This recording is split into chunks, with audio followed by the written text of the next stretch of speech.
Good evening and welcome to this week's edition of Boxing Pick, the premier destination for boxing picks.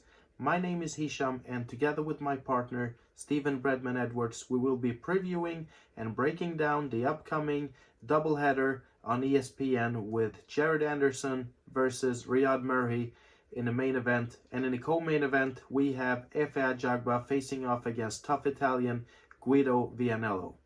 We will also be covering one of the undercard fights between Robson Conceciao and José Guardado. Here it comes.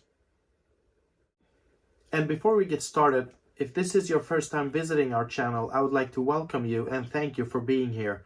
If it happens to be that you like this kind of content, please do subscribe to our channel. That helps us grow very much. And ring the bell so you always get notified when we upload new predictions videos. Thank you. I'm joined by my partner, Stephen Breadman Edwards. Stephen, we have the upcoming main event between Jared Anderson and Ryad Merhy coming up this Saturday. How have you seen Jared Anderson progress as of late? Uh, he's a fantastic talent. He's ran into a couple of tough moments lately. We went the distance with Charles Martin, I believe. That was a pretty Yeah. tough fight.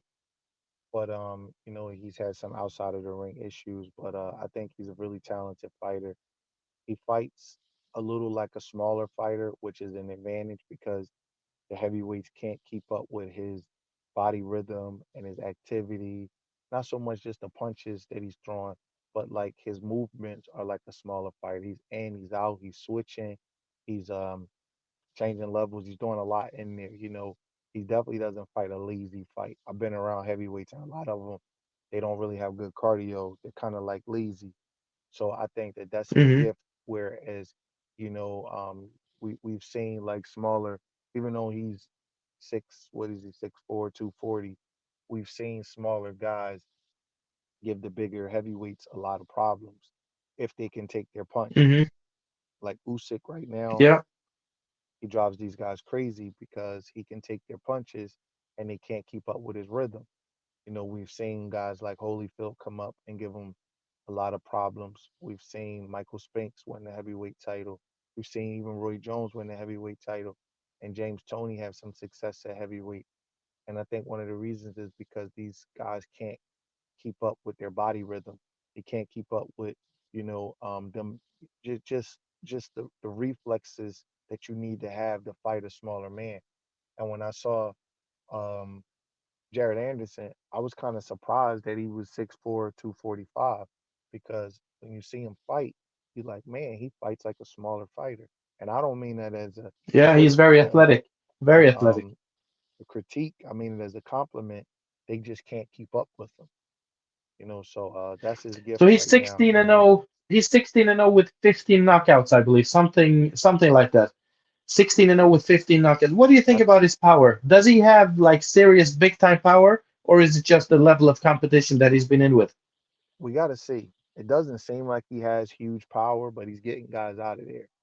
So maybe it's the fact that he Yeah. can hit you consistently and get you out of there. Maybe that's where his power lies, and his ability to stop guys. Because just because Yeah. you don't have to be a huge puncher to stop guys if you're hitting them consistently over the course of a fight. So it doesn't seem like he Hmm. has big power, but he has a really good knockout percentage. So we got to kind of look at that moving Yes, forward he really to does. see. Yeah, because I can't really tell, if he's a big puncher, but he doesn't appear to be one. That's what I thought also. In his last fight, he fought Charles Martin, the ex-world champion. Everybody was acting like Charles Martin was a bum, but he can really fight. I mean, I think he's a good southpaw. He's a tough guy. But everybody thought that Jared Anderson would beat him very easily, but he struggled, and he probably got hit more than I would have thought before the fight. He did take some big left-hand shots from Charles Martin.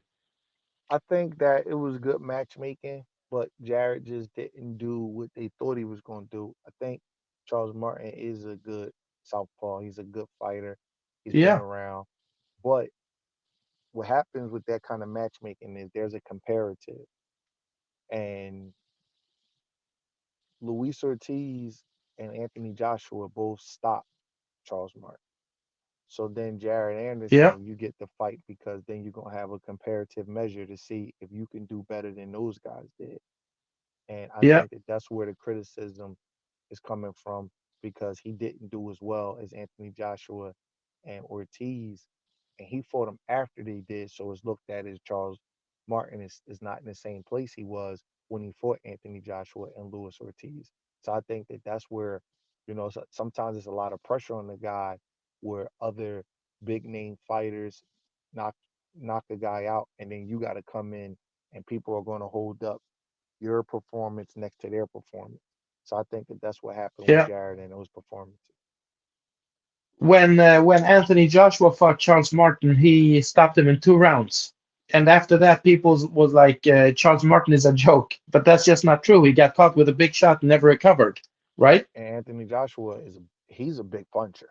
So you got to He's a factor big that puncher. into. Yes, he hits you with one shot, he can knock Yes. you out. Where I But don't the other think fight you mentioned, Stephen, when he fought Luis Ortiz, you remembered me of that fight. I haven't thought about it for a while. I felt really bad for Charles Martin because it looked like he was winning the fight. he was, but he got clipped. Then He he got was winning clipped. the fight. Yeah, Yeah, so that's yes. those But those he are the has some decent comparisons that qualities, Charles Martin. yeah, he can fight. He can fight. Yeah. So it ended up being a good learning experience for Jared Anderson. But what did you think of if there was a sequence in the fifth round where he really took some continuous, like 4, 5, 6 big punches? Is there any concerns about Jared Anderson's defense? I think it's some concerns about his focus, to be honest. I Oh, think his focus with the out of the ring stuff and maybe an interview that he gave a while ago that had people talking. I think it's more like his focus and where he's at mentally, because I think he has the ability. okay. Yes. His opponent, Stephen Ryad Merhy, originally from Belgium, he is a former cruiserweight. His record is 32-2 with 26 knockouts. He's a decent fighter. He's been around for a while. So he's been fighting at cruiserweight for most of his career. This will be his fourth fight at heavyweight. And he says that he moved up because he got the opportunities. In his last fight, which was his best victory, he managed to defeat Tony Yoka, the Olympic gold medalist, by a split decision. And I think that was very impressive, although Tony Yoka haven't probably been what everybody thought he was going to be as a professional, but still a very good victory. I agree.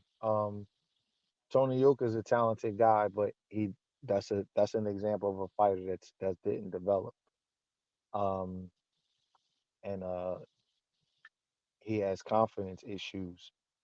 So with the art of matchmaking, you put Jared Anderson in with the guy that beat Tony Yoka for the comparative. So Yeah, Jared Anderson is in another one of these spots. So this time hopefully he can come through with a more impressive performance than he did yeah. against Charles Martin. When talking about Tony Yoka, I find it really bizarre his career. Somebody, with his dimensions, his pedigree as an amateur, I think he's lost 3 or 4 fights in a row now. Why do you think that is that he didn't succeed as a professional? I find it very strange, really. I think that like just the structure of what's going on around him, he probably has a lot going on outside of the ring that keeps him from being able to focus, and that does affect your performance. Yes, he was training with Virgil Hunter for several fights. I'm not sure if they're still together. Do you know about that? He left Hunter after the last fight. Okay, was Hunter with him for his last fight? No, Oh, I'm sorry. okay, Before okay, the last fight, he left Hunter. okay, got it. Yeah, there is a distance also, long distance. Yep. So, so we know that Riyad Merhy can hang with someone like Tony Oka, although Tony Oka might not be as good as Jared Anderson, of course. But Riyad Merhy is experienced. He's been around for a long while. And when looking at these odds, I do believe that Jared Anderson will win the fight.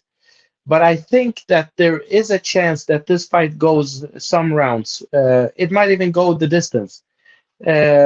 I do see it going into the second half of the fight, but I was looking at the odds, and you can find the fight to go the distance at a plus 375. I think there is value in that play. Okay. What's the over? And considering that Jared Anderson hasn't faced anybody this experienced or this good as Ryad Merhy, although he's a little bit smaller, I think he's good enough to stay around for some time and might even hang around the whole distance. I could see What's the that. over and under? The over under is, I believe it was 7.5. Let me just double check. Because What were you thinking? if we're gonna take the distance, then it's safer just to take the over and under. Just take the over. Yes. Let me just see. They had priced the over under. It was, let me just see. They moved it up. Okay, now it was 7.5. Now it's 6.5. 6.5 over 6.5 for even money. That feels Well, better. They had it at 7.5 I was before. about to say that if that's a safer bet than just taking it to go the distance. Yes, yes, I agree. Especially when they lowered it to 6.5. 7.5 felt, much closer to going to 10 because it's not a 12 round fight. Oh, let me just see. Was it? I believe it's a 10 round fight. Yes, it's 10 rounds, but still. So over 6.5, that feels better Yep. for even money. Yep. Let's go with that. So the pick for the main event, Jared Anderson versus Ryad Merhy, over 6.5 rounds, even money, plus 100. That's the pick. It's fine. Stephen, in the co-main event, we have Efe Ajagba facing off against one of his former sparring partners, tough Italian guy, Guido Vianello. What do you think about Efe Ajagba? I think he's a good fighter. I think that he has to. The thing that I notice about him is he's a little bit slow on pulling the trigger. So when he Mm-hmm. starts to fight guys that are like against Frank Sanchez, he just couldn't get off. So I feel like that he has to, make the adjustment and improve on getting off and landing. You could tell he's a big puncher, but his reaction time is a little bit slower than what you would like, for a guy um, that's at the level that he's at. He's a little bit slow in the trigger, and you can kind of cross him up a little bit. Mm-hmm. Mm-hmm. His record now, Efe Ajagba's record, he has a record of 19-1 with 14 knockouts. His only loss was the one you mentioned when he fought Frank Sanchez, and that was a decision loss, so he got dropped once in that fight. His opponent, Guido Vianello, has a record of 12 wins and one loss. His loss came against, what do we call him? Not a contender. He was a journeyman. He beat some contenders. Journeyman Johnny Rice, where he got cut Johnny by a Rice punch and the ain't fight. no joke though. Johnny Rice ruined a No, couple no, guys' career. Remember what he did to the guy Coffee? tough guy. Yeah, he'll Yeah, ruin your career if you don't Michael know what you're Polite doing. Coffee. Yep, yep. Yes, I remember him. Big guy, that guy also. Yes. So they have been sparring partners before. Guido Vianello has that lone loss. Both of them were Olympians in the 2016 Summer Olympics. Both of them lost early in the competition. Efe Ajagba is a big favorite to win this fight. Have you seen him develop lately since his loss to Frank Sanchez?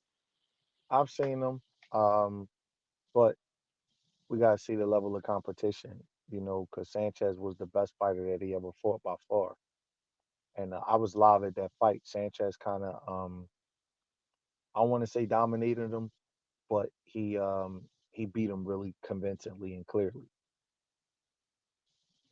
Okay. What do you think about Efe Ajagba's power? That is something that I have been impressed with. When he do land the right hand, it seems very destructive. I think How he's a big powerful is puncher. it? I think he's a big puncher, but it doesn't matter how big of a puncher you are if you can't hit the guy. I think that he has to. Yeah, That's the one area that he needs to improve on is his trigger release, his reaction time as far as getting a big shot off. yeah, yeah. That's true. That's true. So his opponent is a guy, the Italian guy, who has he has good footwork from his long amateur career. He moves well. He's pretty good all around. It's just he doesn't have any area where he like really excels. He's not very fast. He doesn't punch very hard, but he's just good all around. The only if you would have to say something about him is a little bit slow, and perhaps his defense, he can have holes sometimes in his defense. But the same thing I believe in this fight is that it actually will go some rounds. I could see this fight going the over also. What's the over on this one? The over under is 7.5. All right, well, let's I take the think over. it's Let's take a it's Effie a for the win and then the yeah. over. Efe for the win and the over. Yes, Yeah. my sentiments exactly. I agree with that. I do believe that Efe will edge more of the rounds. He could clip him, but I don't see it happening, and not early because he has good defense. He's a Guido Vianello is a guy that thinks safety first. He moves away. He tries to get his distance right. Doesn't take any chances. So I do see this fight going late. So we agree on Efe Ajagba to win the fight and the over. Okay. Yep. Excellent. Yep. Now we have gotten to the last part of this three-fight prediction video. In the undercard, we found a fight that is very interesting. It's a former Olympic champion getting back in the ring, and we're talking about Robson Conceição. The last time we saw Robson was against Emmanuel Navarrete. What did you think about that fight? That was a very good fight.